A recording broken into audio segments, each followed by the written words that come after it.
Hoy vamos a platicar del Veracruz revolucionario a través de su arquitectura. El gobierno de Porfirio Díaz no solo dejó una marca en la historia y modernización del país, sino también en la arquitectura, en donde franceses e italianos fueron responsables en el país de obras arquitectónicas de su gobierno.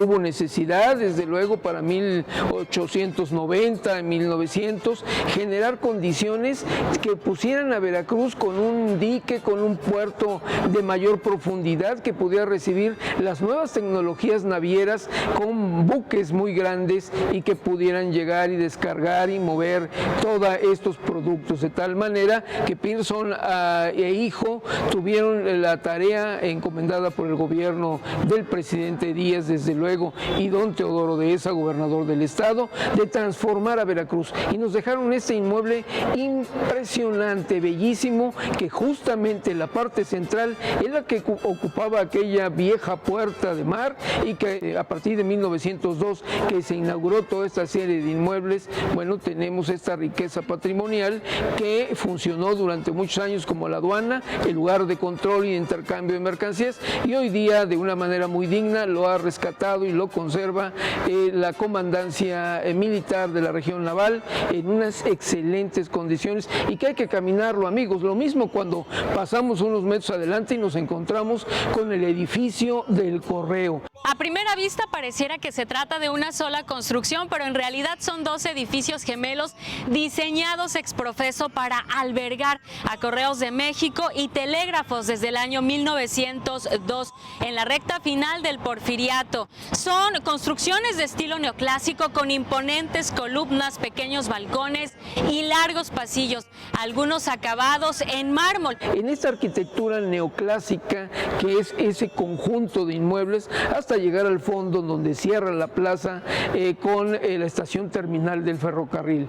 No olvidemos que la primera gran línea de ferrocarril de esta nación la tuvo la Ciudad de México con el puerto de Veracruz en 1873, cuando era presidente de la República un jalapeño, don Sebastián Lerdo de Tejada, que hizo el viaje de la capital de la República al puerto y se puso en funciones la primera línea nacional de ferrocarril. Y bueno, salimos de la Plaza de la República y nos trasladamos justamente al malecón, a este malecón tan amplio que es producto de esa obra monumental que se hizo en el puerto, y vemos el edificio que tenía la administración de Faros. Ahí ese espacio es emblemático para la cultura nacional. Este edificio se construye en terrenos ganados al mar e inicia como la Dirección General de Faros. La obra estuvo a cargo de los ingenieros Emilio Latín y Salvador Echegaray. Se termina en el año 1906, pero es hasta 1910 que entra en funciones. Tiene una altura de 50 metros sobre el piso y un rango que alcanzaba las 90 millas en tiempo claro. Debido a la potencia, su luz se llegaba a distinguir hasta el municipio de Las Vigas de Ramírez, además de ser el primer faro eléctrico aquí en el puerto de Veracruz. Actualmente este hermoso edificio es utilizado por la Tercera Región Naval. No hay que olvidar que tenemos la escuela preparatoria, lo que fue el colegio preparatorio, que para 1853 se creó como Escuela Nacional Preparatoria, como era una política educativa de ese entonces, y para 1910 se le construye el edificio que conocemos. Estando a cargo de la obra el ingeniero Eulalio Vega y el arquitecto Félix Rabinetti. Este edificio majestuoso ha tenido 2 ampliaciones y 3 remodelaciones. Las primeras comienzan en el año 1914. Y después nos trasladamos a lo que es el teatro Francisco Javier Clavijero, que lo vemos con una arquitectura afrancesada, bellísima, estética, hermosa, y además con una capacidad, diríamos, muy digna para los grandes eventos que se han llevado ahí en su interior, con orquestas, con cantantes internacionales y con grandes espectáculos.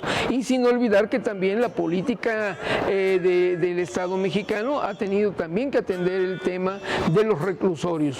Todos recordaremos que San Juan de Ulúa fue un reclusorio del que hay una leyenda, una historia y hasta un personaje mítico como es Chucho el Roto. Pero para 1908 el gobierno federal determinó dejar de utilizar la fortaleza como cárcel y construyó un inmueble que conocimos durante muchos años como el reclusorio o penal de Allende. El expenal de Allende fue la vivienda y tumba de miles de prisioneros que pasaban largas sentencias. Ya en la época actual, bueno, Mel Gibson, por ejemplo, lo utilizó como el escenario perfecto para filmar la película Cómo pasé mis vacaciones de verano, o también conocida como Atrapen al Gringo. Diferentes sectores de la sociedad han tenido propuestas para darle un uso a esta construcción con fines culturales. En esa época se trataba de reflejar avance y modernidad. Se da la actualización de la infraestructura productiva en ferrocarriles y puertos y también propicia la entrada del capital extranjero. Cada personaje histórico, recordemos que ha tenido aciertos y desaciertos, y todos esos actos han dado origen al México y al Veracruz revolucionario que hoy conocemos. La invitación es a que caminemos Veracruz, que lo disfrutemos y que nos llenamos de orgullo de ser veracruzanos.